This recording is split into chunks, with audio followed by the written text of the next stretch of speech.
자, 시장 소문하고 수급도 분석을 해보도록 하죠. 월요일이니까 JYP 클럽의 박재현 대표 나와 있습니다. 어서 오십시오. 안녕하십니까. 네. 어디 보세요?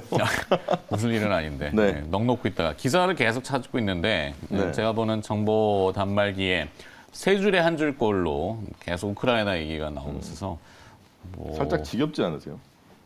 뭐 이걸 지겹다라고 당연히 그냥 우리끼리 하는 얘기로는 지겹죠. 네.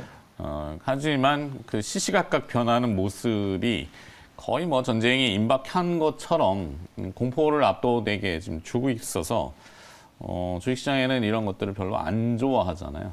그렇죠. 근데 이게 장관급 회담이 준비되어 있는 상태에서 푸틴이 과연 그런 결정을 하는 게 현명할까라는 생각에 이미 대해서 보도된 내용에 따르면은 러시아는 얻을 게 별로 없어요. 그렇죠. 네. 네.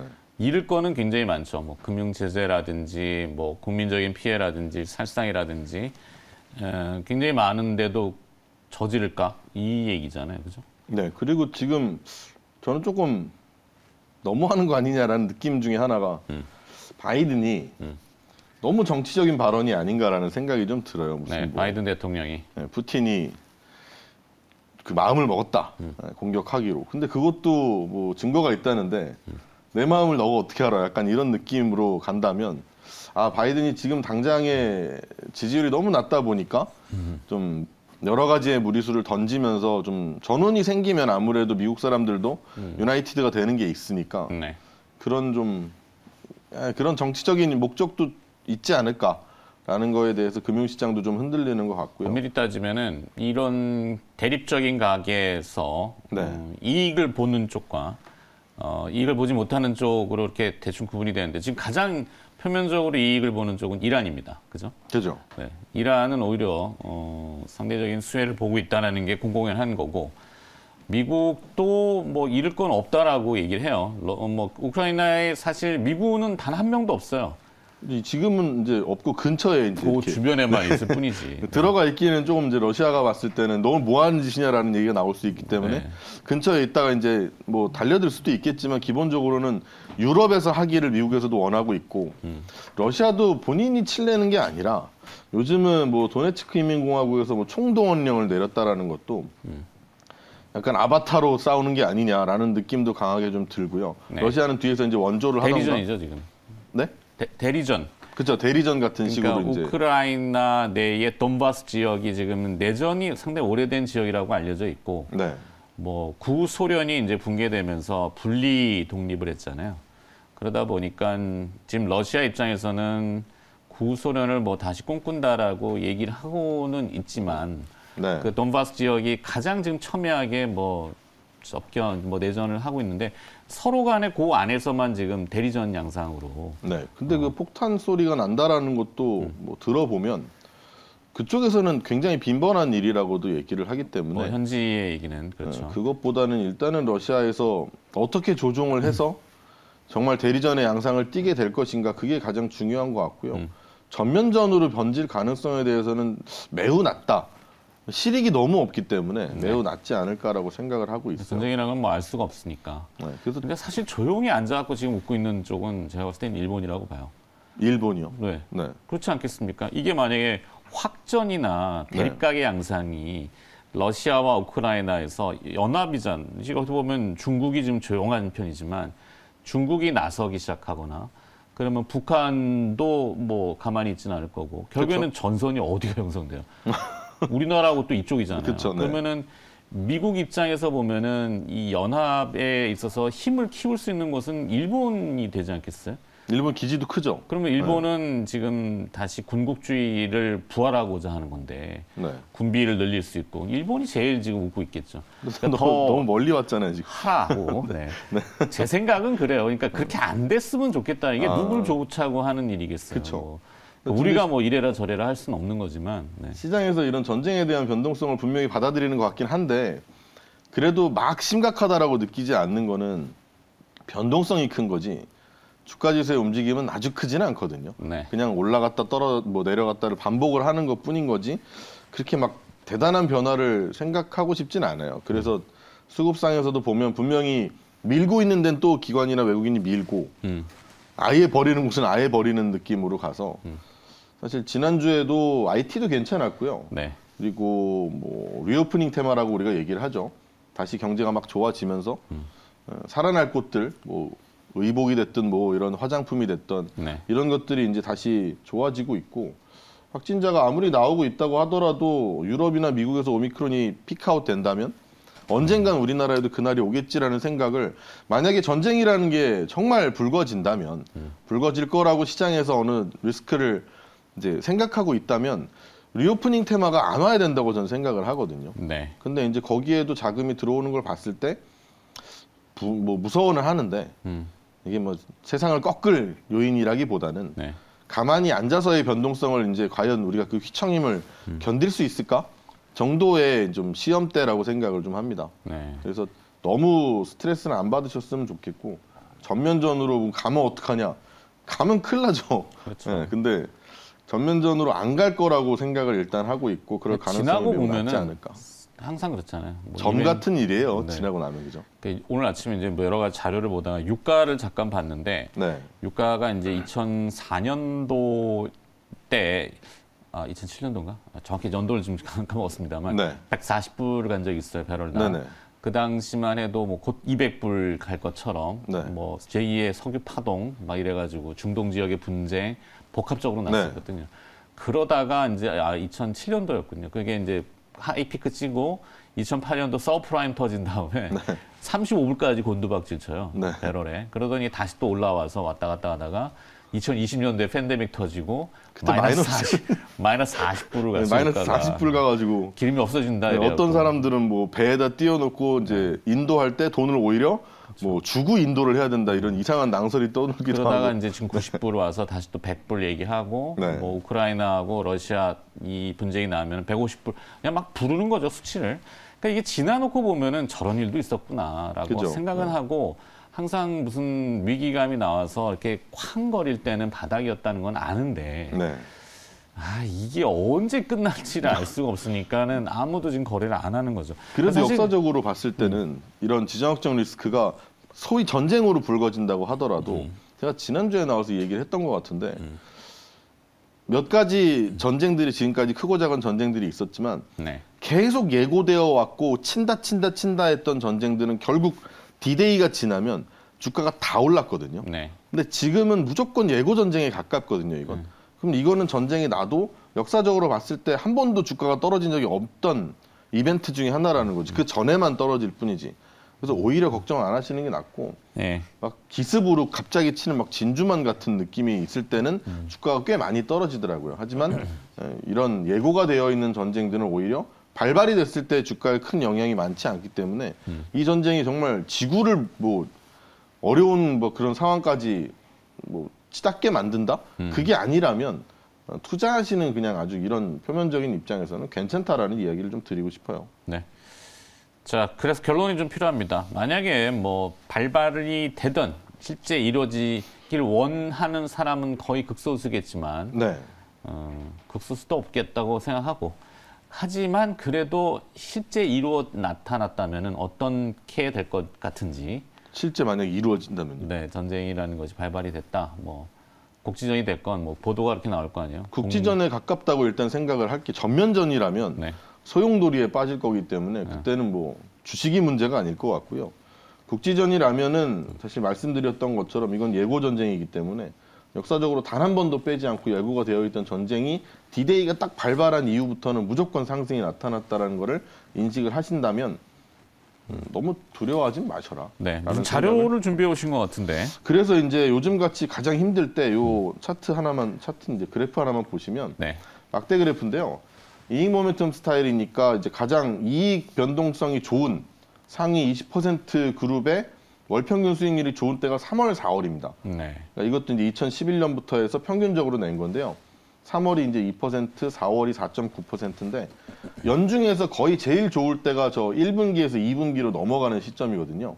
그러니까 뭐 여러 가지의 생각들이 맞물려 계실 거고 지금 복잡하시겠지만 이익 모멘텀이 좋아지는 기업들, 특히 제가 뭐 최근에 나와서 계속 말씀을 드렸던 IT 반도체나 IT 하드웨어 쪽으로 많이 생각을 좀 해보시면 3, 4월을 아주 쉽게 버텨낼 수 있지 않으실까라는 생각으로 저 그래프도 하나 준비를 좀 해봤습니다. 네.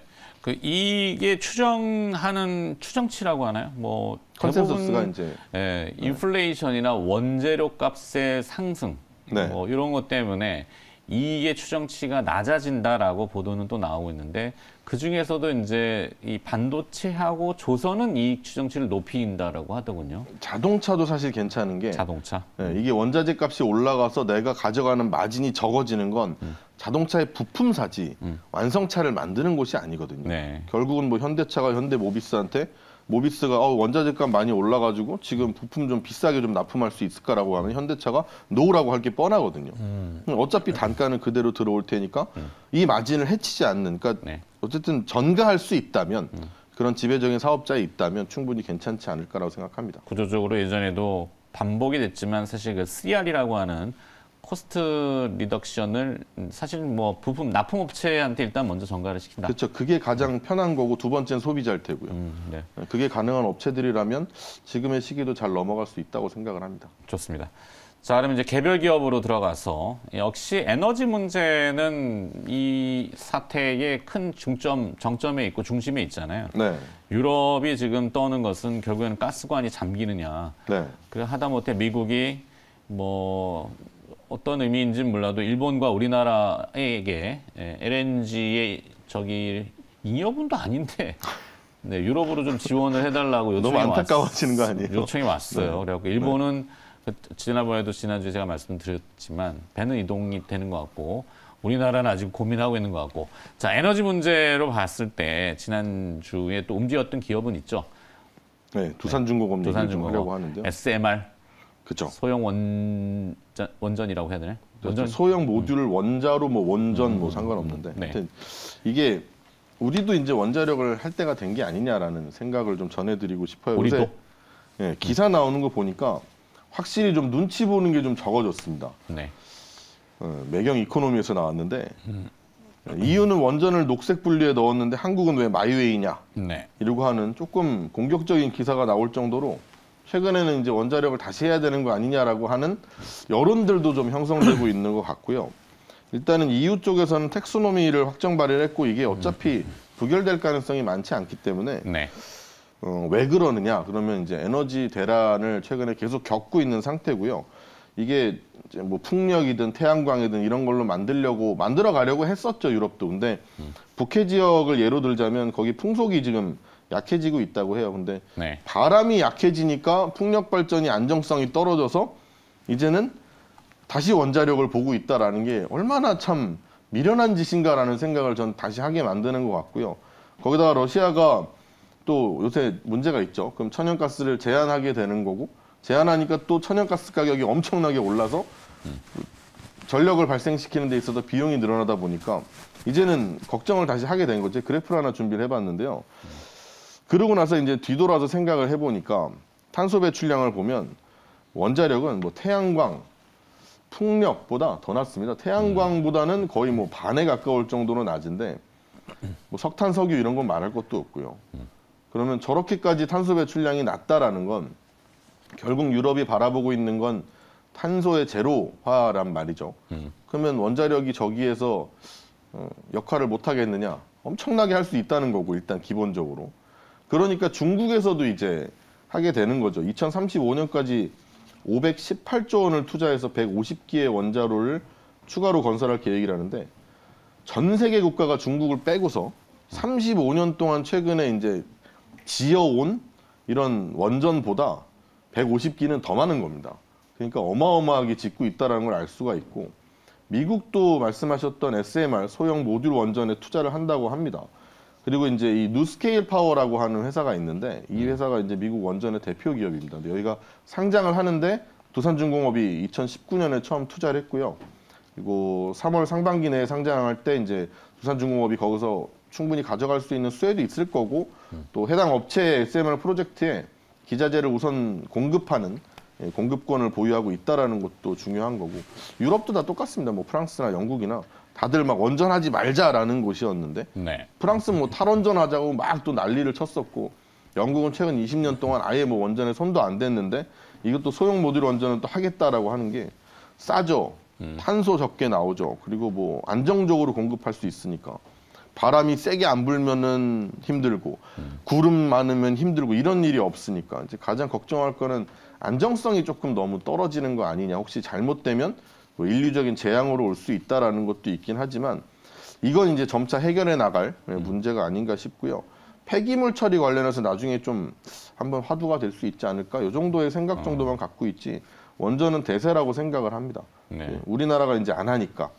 근데 안 하는데 요즘 기사들 보면 사실 원전을 더 열심히 가동률을 올리고 있다고 해요. 네. 추울 땐 너무 춥고 더울 땐 너무 더우니까 전력 사용량은 올라가는데 뭐 뽑아낼 데가 없잖아요. 우리나라에서 뭐 태양광을 할 거예요, 풍력을 할 거예요. 그 뭐 바람개비 세울 데도 없는데 네. 그러다 보니까 이제 원전에 더 기댈 수밖에 없는 거고 이전에는 원래 원전을 해체하겠다고 하기로 한 것도 지금도 아직 뭐 스타트도 못했단 말이죠. 이럴 거면 써라. 라는 것도 여론적으로 좀 형성이 되고 있는 것 같고 유럽에서는 아예 뭐 원전에 바람이 불고 있기 때문에 우리나라도 이 쪽으로 갈 수 있지 않을까라는 생각이 좀 들고 정치권에서 뭐 이제 뭐 현재 여당은 싫어하고 야당은 좋아하고 이게 원전이라면 네. 그래도 아까 뭐 SMR이라고 했잖아요. 이게 이제 스몰 모듈러 리액터라고 해가지고 소형 모듈 원자로라고 보시면 되는데 이거를 그래도 양당에서 다 좋아합니다. 그나마. 그래서 뭐 진짜 원전을 다시 세우고 가동하고 막 이럴 거냐에 대해서는 혹시나 뭐 여당이나 야당이 갈리는 게 있다고 하더라도 네. 이 SMR에 대해서는 양당에서 다들 이제 필요하다라고 생각을 하고 있기 때문에 크게 어렵지 않게 아마 올해 다시 한번 일어날 수 있는 기업이 되지 않을까라는 생각을 좀 하고 있습니다. 네. 그래서 뭐 하여튼 에너지 문제와 SMR이라는 소형 모듈 원전 이야기가 나오면 두산중공업이 이제 주목을 받으니까 네. 두산 퓨어셀도 같이 봤나 그러면? 퓨어셀은 그래도 수소에 좀 더 가까운 좀 더 편이고요. 가깝게. 네. 근데 이게 약간 테마로 엮이면 또 변동성이 너무 커지니까 그렇죠. 네, 아주 뭐 크게 관심을 갖고 아 이거 나중에 무조건 잘 되라는 생각보다는 눈치를 좀 보시는 게 좋을 것 같아요. 변동성이 좀 셀 땐 너무 세더라고요. 네. 요즘 한전이 스물스물 더 한전, 네. 이 회한의 종목 한국전력. 그렇죠. 네. 전기료는 아마 대선 이후에 올리지 않겠어요? 그렇죠. 아무래도 재료값이 이렇게 지금 올라가는데. 네, 당장은 힘드니까요. 거기는 너무. 네, 근데 참 신기하죠. 그 전기값이- 방역의 강화도 6인에 10시라고 했잖아요. 그죠? 원래 9시였다가 9시였는데 1시간 늦었죠. 지금 뭐 6인이에요? 8인 아닌가요 또? 8인에 10시. 몰라요. 이거나 저거나 뭐 9시나 10시나 모르겠는데 1시간의 차이가 큰가 봅니다. 네. 희한하게 딱 3주를 했어요. 왜 그랬겠어요? 네, 3월 9일하고 딱 걸리죠. 참 돌아가는 게 그렇습니다. 자, 네. 오늘은 기업을 그래서 일단 두산중공업을 봤고 뭐 혹시나 모르면 한국전력까지도 같이 네, 플러스. 뭐 생각하신다면 이제 네, 3월을 알겠습니다. 생각하신다면 네. 한번 보실 수도 있겠죠. 좋습니다. 뭐 한전 기술. 자, 오늘 뭐 얘기 들어봤고요. 뭐 우크라이나 얘기는 뒤에 또 있으니까. 네. 네. 자, 오늘 월요일 소문으로 들었어 코너는 JYP 클럽의 박재현 대표였습니다. 고맙습니다. 고맙습니다.